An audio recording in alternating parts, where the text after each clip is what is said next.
அன்பார்ந்த 360 பக்தி நேயர்களுக்கு வணக்கங்கள். நாம் போன வாரத்தினுடைய சிறப்பு பகுதிகளாக வாரம் வாரம் நாம் இனி ஆனந்தத்தையும் சந்தோஷத்தையும் அனுபவிக்கப் போகிறோம் என்று காஞ்சி காமக்கோடிகள் என்று பக்தர்களால் மகாபெரியவா என்று அழைக்கக்கூடிய சந்திரசேகரேந்திர சுவாமிகள் காஞ்சிபுரத்திலே பக்தியினாலேயும் அன்பாலேயும் அணைத்து கொண்ட ஒரு தாய் காமாட்சியின் மகன். அவரும் அதே பக்தியினாலும் கருணையினாலும் மக்களை அணைத்து கொண்டு சென்றவர். அவரை பற்றிய சுவாரஸ்யமான அனுபவமான பக்தி அனுபவங்களை ஒவ்வொரு வாரமும் உங்களோடு பகிர்ந்து கொள்கிறோம். இந்த வாரத்திலே உலகிற்கு பக்தியே இல்லை, பக்தி என்பது பொய், கடவுள் இல்லை, கடவுளினால் எந்த பயனும் இல்லை என்று சொன்ன ஒருவரை இறை பக்தியோடு ஒன்று இணைத்து பக்தி மார்க்கத்திற்கு சென்ற வைத்து அவர்னால் இந்த உலகில் திரும்பி பார்க்கும் அளவிற்கு ஒரு வியப்பான புத்தகத்தையே அவர் கையால் எழுத வைத்த பெருமை நம்மளுடைய காஞ்சி மகா பெரியவரையே சாரும். அந்த அனுபவத்தை உங்களிடம் பகிர்ந்து கொள்கிறேன். ஒரு முறை காஞ்சிபுரத்தில் ஒரு மேடை போட்டு கடவுள் இல்லை, கடவுளை பற்றின தவறான சில விமர்சனங்களை ஒரு மேடையில் பேசி கொண்டிருக்கிறார். அவர் ஒரு கட்சியை சார்ந்த நபர். அந்த கட்சியிலே சேர்ந்து கடவுள் இல்லை, இங்கு இருப்பவர் ஒரு வயதானவர், இந்த வயதானவர் பொய் பேசி உலகத்திற்கு பலவிதமான தவறான வழிகாட்டுதல்களை மேற்கொள்கிறார் என்றெல்லாம் அந்த மேடையில் இருக்கும் நபர் பேசிக்கொண்டே இருக்கிறார். அவர் பேசி இரவாகிவிட்டது. அவர்கள் அந்த காஞ்சிபுரத்திலிருந்து சென்னையை நோக்கி அவர் வாகனத்தில், இப்போ வாகனம்னா கார் தானே, ரொம்ப பணக்காரங்க காரை வச்சுருப்பாங்க இல்லையா, காரில் வந்து கொண்டிருக்காங்க. வந்துக்கிட்டு இருக்கும்போது ஒரு பெரிய விபத்து ஒன்று ஏற்பட்டுருது. விபத்துன்னா சாதாரணமான விபத்து இல்லை. அந்த காரில் வந்து அந்த மேடையில் பேசி கொண்டிருந்த நபர் உடல் பெரும் சேதம், ரொம்ப ரத்தம்லாம் போய் ஹாஸ்பிட்டல்லையே எங்கே கொண்டு போகிறோன்னு தெரியாமல் ரொம்ப தவிச்சு போயின்னு இருக்கிற நேரம் இன்னொரு கார் அந்த பக்கம் எய்தாப்பில் வந்துட்டுருக்கு. உடனே இந்த கார் நபரை பார்த்துட்டு, ஆஹா இது என்னுடைய நண்பராச்சேன்னு உடனே தன்னுடைய காரில் எடுத்து போட்டுண்டு பக்கத்தில் திருச்சியில் இருக்கிற மருத்துவமனையில் அவர் அனுபவிச்சுட்டு ரொம்ப மனம் உடைஞ்சு போயிட்டார். இப்படிப்பட்ட நபர், தன்னுடைய உயிருக்கு உயிரான நண்பர் ஒருத்தர் அடிபட்டு கிடந்தால் நம்மளால் தாங்க முடியுமா? அந்த மாதிரி அந்த நபர் ரொம்ப தவிச்சு உடைஞ்சு போயிட்டார். மருத்துவமனையில் கதறி அழுகிறார். அவர்னால் அந்த நிகழ்வை தாங்கவே முடியலை. அப்போ அவருக்கு ஒரு ஞாபகம் வருது, ஆஹா இதை நம்ம ஏன் மகா பெரியவாட்ட போய் சொல்லக்கூடாது, இந்த உயிரை காப்பாற்றுங்க, இந்த உயிர்னால் பல நன்மைகள் நடந்துட்டுருக்குன்னு சொல்லக்கூடாது அப்படின்னு அந்த நபருக்கு ஒரு யோசனை. உடனே தன்னுடைய டிரைவரை பாதுகாப்புக்கு இங்கே வச்சுட்டு தன்னுடைய வாகனத்தை எடுத்துகிட்டு காஞ்சிபுரத்தை நோக்கி மறுபடியும் போகிறார். அந்த காஞ்சி கருணை கடலுக்கு என்ன நடக்க போகுதுன்னு தெரியும் இல்லையா, அவர் காமாட்சியின் குழந்தைல்ல, நீங்கள் எதுக்காக போயிருக்கீங்க, எந்த விஷயத்துக்காக போகிறீங்க, என்ன உங்களுக்கு நல்லது நடக்கணும், எப்படி அந்த நல்லது நடந்தால் உங்கள் கண்ணீர் கரையும், உங்கள் கண்ணீரில் இருக்கக்கூடிய அர்த்தம் என்ன, இது எல்லாத்தையும் மகா பெரியவரை நம்ம சொல்லவே வேண்டாம். நம்மளோட முகத்தை பார்த்தே அவர் அத்தனையும் தெரிஞ்சுப்பார். அவர் கடவுளுடைய உருவம் இல்லையா, சிவனாக பார்த்தா சிவன், ராமராக பார்த்தா ராமர், குழந்தையாக பார்த்தா குழந்தை, காமாட்சியாக பார்த்தா காமாட்சி இல்லையா. அவருக்கு தெரிஞ்சு போச்சு, இன்றைக்கி இரவு நம்மளை நோக்கி ஒரு நபர் வரப்போகிறார். அப்போ தன்னுடைய மடத்தில் இருக்கக்கூடிய பணியாற்றக்கூடிய ஒருவரை கூப்பிட்டு, இன்று இரவு ஒருவர் வருவார், அவருக்கு இன்று உணவை போட்டுட்டு தூங்க வைங்க, காலையில் நான் பேசிக்கிறேன்னு அவர் படுக்க போயிட்டார். காஞ்சி மகா பெரியவர் அந்த கருணை கடலுடைய அந்த செயலை பாருங்கள். நான் சொன்ன மாதிரி இப்போ ஒரு சின்ன ட்விஸ்ட்டு நடக்க போகுது இந்த கதையில். என்ன, இந்த நபர் யார், இந்த நபர் ஏன் இறைவனை நோக்கி பயணம் பண்ணார், எந்த புத்தகம் எழுத வைத்தார்ன்றத இந்த கதையோட இறுதியில் நான் உங்களுக்கு சொல்கிறேன். மகா பெரியவரை நோக்கி அந்த நபர் வராரு. அப்போ அந்த மடத்தில் வேலை பார்க்கக்கூடிய பணியாளர், நீங்கள் வருவீங்கன்னு சொல்லிட்டாரு, உங்களுக்கு தயாராக உணவு இருக்குது, சாப்பிட்டுட்டு படுத்துக்குவீங்களான்னு சொன்னார். இவருக்கு தன்னுடைய நிலைமை என்னன்னு சொல்லணுமே, தன்னுடைய கண்ணீர் மல்க தன்னுடைய நண்பர் அடிபட்டிருக்காரு, காப்பாற்ற வந்திருக்கிற நமக்கு இவர் சாதம் போட்டு உணவளித்து தூங்க வைக்கிறாரு. இது நமக்கு என்ன சொல்கிறதுனே தெரியலையே, இந்த நியூஸ் அவருக்கு தெரியுமா தெரியாதா, இப்படி பல விதமான மனக்குழப்பங்களில் இரவு முழுவதும் அவர் தூங்கவே இல்லை. காலையில் எந்திரிச்சு வராரு. மகா பெரியவர் காஞ்சி கருணை கடல் தன்னுடைய வழக்கம் போல் 3 மணிக்கெல்லாம் எழுந்திருந்து தன்னுடைய என்னென்ன காலை கடன்கள் கடமைகள் இருக்கோ அத்தனையும் முடிச்சுட்டு அந்த வந்திருக்கிற நபரை பார்த்து கையில் விபூதி பிரசாதத்தை கொடுத்து, இதை அவர் நெத்தியில் வைங்க, அவர் ராத்திரியே உயிர் பொழைச்சிட்டார், அவரை அந்த காமாட்சி காப்பாற்றிட்டான்னு சொன்னால் உங்களுக்கு எப்படி இருக்கும்? உங்களால் நம்ப முடியுமா? இரவு முழுவதும் உயிருக்கு போராடிய நபரை இங்கே இருக்கிற காஞ்சிபுரத்தில் இருக்கிற ஒருவர் பொழைச்சிட்டாரு, நீங்கள் போங்கன்னு சொன்னால் நம்மளால் நம்ப முடியுமா? இப்போ இந்த காலத்தில் இருக்கிற எக்யூப்மெண்ட்லாம் அந்த காலத்தில் கிடையாது. வெறும் ஆக்சிஜன், சின்ன ரூமு, ஒரு ஐசியூவில் போட்டால் பிழைக்கிறதுக்கு 10 நாள் ஆகும், 15 நாள் ஆகும், உயிரே போகும். அவ்வளோ கொடூரமான ஆக்சிடெண்ட். அந்த காலத்தில் ரோடு கிடையாது, பெரிய வண்டி ஆக்சிடெண்ட் ஆனால் காப்பாற்றுறதுக்கு ஆள் வர மாட்டாங்க, ஸ்ட்ரீட் லைட் கிடையாது. இப்படிப்பட்ட குழப்பமான மனநிலையில் அவருக்கு தைரியம் சொல்கிறார். இவர்னால் நம்பவே முடியலை. இல்லைங்க, நான் சொன்னால் சரியாக இருக்குமா இருக்காதான்னு கேட்குறாரு. ஆனால் இந்த வந்திருக்கிற நபர் மகா பெரியவருடைய கண்களை பார்த்து தன் கண்ணீரை கொட்டுறார். அவர் சிரிச்சுட்டே நீ போ அப்படின்னு தான் ஒரு வார்த்தை சொன்னார். உடனே தன்னுடைய விபூதி பிரசாரத்துக்கு கார் எடுத்துகிட்டு திருச்சியில் இருக்கிற மருத்துவமனையை நோக்கி வரார். வந்து பார்த்தா மருத்துவர் சொல்கிறாங்க, இரவு அவருக்கு மயக்கம் தெரிஞ்சிருச்சு, அடி ஓங்கி பற்றிக்கே தவிர ஒரு உயிர் சேதம் இல்லைன்னு சொன்னபோது அவரால் அந்த ஆச்சரியத்தை தாங்க முடியல. அந்த நபர் மறுபடியும் வராரு. அடிபட்டிருக்கிற தன்னுடைய நண்பருக்கு அந்த விபூதி பிரசாதத்தை வைக்கிறார். ஆனால் அவருக்கு பயம். ஏன்னா தன்னுடைய நண்பர் கடவுள் மேலே ஒரு துளி கூட நம்பிக்கை இல்லாதவர் இந்த விபூதி எப்படி ஏற்றுன்ட்டார். உடனே அந்த நண்பர், அடிபட்ட நண்பர், இந்த விபூதி பிரசாதம் எங்கேருந்து வந்தது, யார் கொடுத்தான்னு கேட்குறார். சொல்லவும் முடியல, அவரால் மெல்லவும் முடியல. தன்னுடைய நிலைமையை சொன்னால் கோவப்படுவாரா கோவப்பட மாட்டாரான்னு ஒரே விதமான பயம். பரவாயில்ல, தன் உயிரே போனாலும் பரவாயில்ல, விஷயத்தை சொல்லணும். இந்த மாதிரி நான் காஞ்சிபுரம் இரவோடு இரவாக சென்றேன். காஞ்சி தாயுடைய மகன் கருணை கடலான மகா பெரியவரை சந்தித்தேன். அவர் உயிரோடு இருப்பார், நீ போன எனக்கு இந்த விபூதியை கொடுத்தது அவர்தான். உடனே தன்னுடைய கட்டிலில் இருந்து எழுந்து அந்த இடத்திலே சாஷ்டாங்கமாக விழுந்து வணங்கினார்.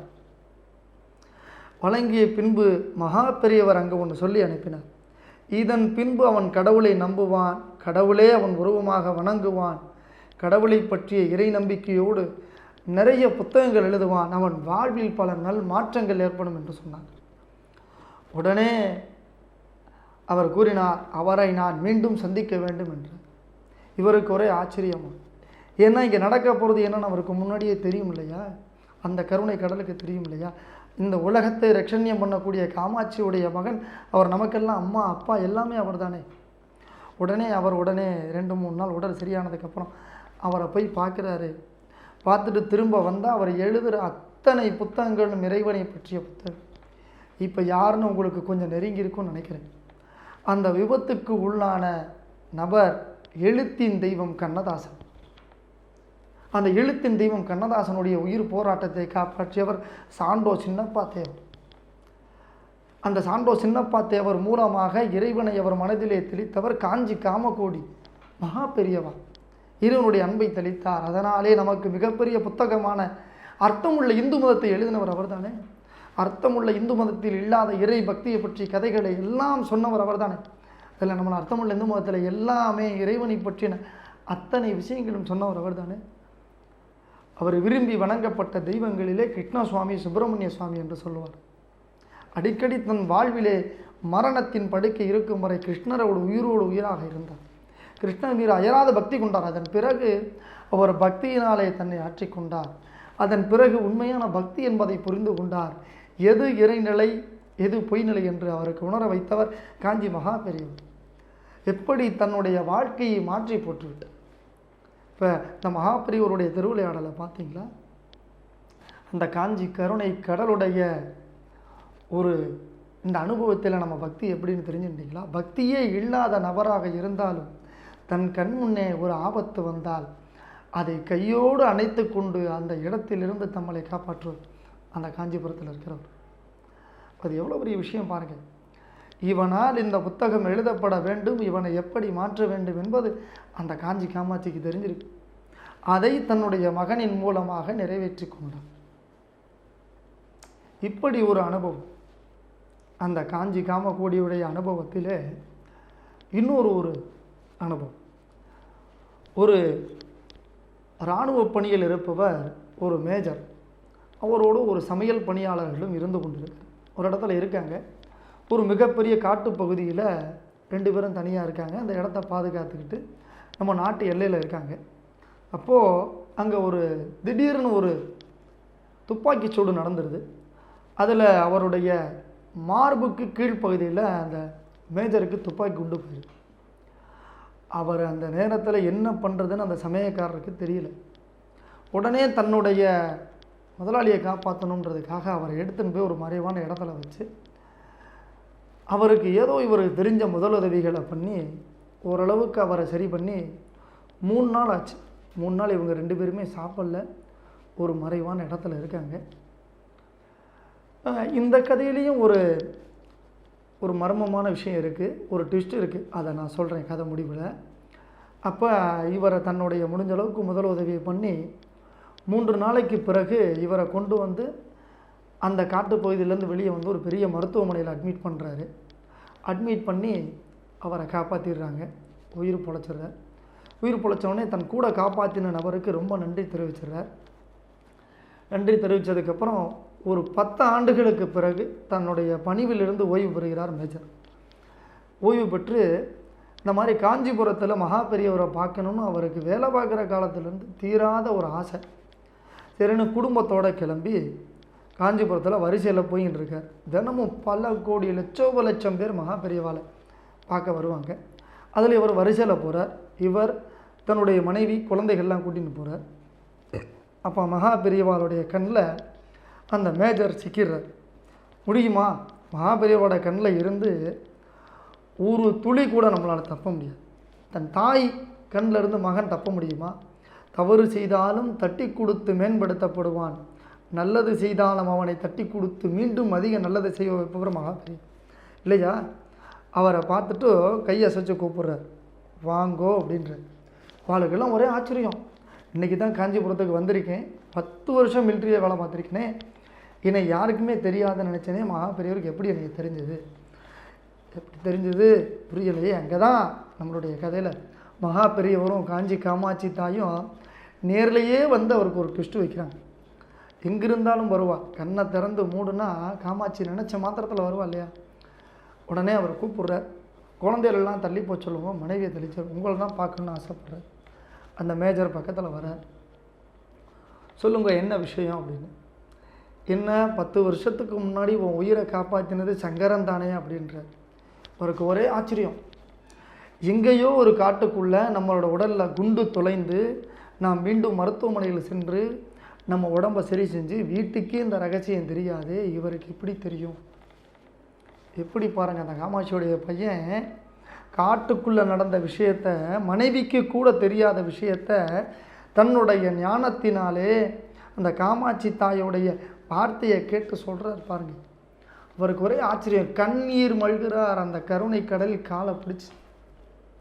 அப்போ அவர் சொல்கிறார், நீ என்ன டெய்லி பண்ணிட்டு இருந்தேன்னு சொல்லு அப்படின்னு கேட்குறார் அந்த மேஜரை பார்த்து. அவருக்கு ஒன்றுமே புரியலை. நீங்கள் சொன்ன வார்த்தையினாலே அவர் இப்படி உறைஞ்சு நிற்கிறார். பக்தினாலையும் ஆனந்த கண்ணீர்னால் உறைஞ்சு நிற்கிறார். அவர் என்ன சொன்னார்? தினமும் நீ என்ன பண்ணுறேன்னு சொல்லுன்னார். தினமும் நான் காலைல எந்திரிப்பேன், குளிப்பேன், அப்புறம் என்னுடைய வேலைகளை பார்ப்பேன்ற. அதுக்கு முன்னாடி நீ ஒரு வேலை செய்வியேன்ற. ஆமாம், நான் வச்சிருக்கிற பெட்டியில் உங்கள் படம் சின்ன படம் இருக்கும், அதை தினமும் தொட்டு கும்பிட்டுட்டு தான் வேலைக்கு போவேன்ற. அப்போ அவர் சொன்னார், தினமும் நீ என்கிட்ட சொல்லிட்டு தானே வேலைக்கு போகிறேன், அப்போ உன்னை காப்பாற்றுறது என்னுடைய பொறுப்பல்லவான்ற. எங்கே நீங்கள் இருந்தாலும் அவரை நினச்சிண்டாலே போதும். ஒன்றும் இல்லை, சங்கரான்னு ஒரு வார்த்தை சொன்னால் போதும். இதில் இன்னொரு ட்விஸ்ட் இருக்குன்னு சொன்னேன் இல்லையா? அவரை காப்பாற்றினார் இல்லையா, அவர் கூட இருந்தவர், அவருடைய பேர் சங்கர். எப்படி பாருங்க, அந்த கருணை கடல் எல்லா இடத்துலையும் அரணாக இருந்து பாதுகாக்கிறார் இல்லையா. நம்மளால் எந்த ஒரு விஷயத்தை செய்ய முடியாதுன்னு நினைக்கிறோமோ அதை அவர்கிட்ட சொல்லிவிட்டு அவர் பார்த்துக்கிறார்.